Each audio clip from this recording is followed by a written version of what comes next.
يعني احنا حتى في عصرنا الحديث ده، لما نرجع شويه كده ايام الكتاب، لما كان الواحد وهو صغير يقعد يكتب كده ويكتب القرآن، يطلع قوي في اللغة العربية، يطلع بيعرف يقرا كويس، بيعرف يتعلم كويس. لكن دلوقتي هو طالع اصلا مش عارف يقرا ويكتب، وممكن يكون اجتاز مراحل من التعليم كويسة، مش شرط انه يكون مش متعلم، ممكن يكون خريج يعني ايه، وصل لمراحل كويسة في التعليم بس ما بيعرفش يقرا ويكتب اصلا. فما بالنا بالاجيال الجديدة؟ ايه المنتظر منهم؟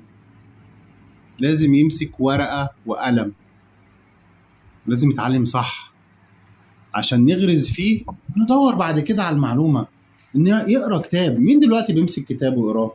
حتى مننا احنا ابتدينا ايه، ده سهل سهل، فر.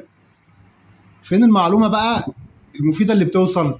مفيش. ما انت من كتر زحمة الكلام ما بتعرفش توصل لحاجة يقينية او شبه مؤكدة، لان مفيش حاجة مؤكدة الا بالدراسة العميقة والبحث العميق. حتى اللي بيدرس في حاجات معينة او بيدرس فرع واحد في العلم ما قدرش يوصل لحقيقة كاملة، لازم يبقى دارس حاجات كتيرة قوي ويجمعها ببعض.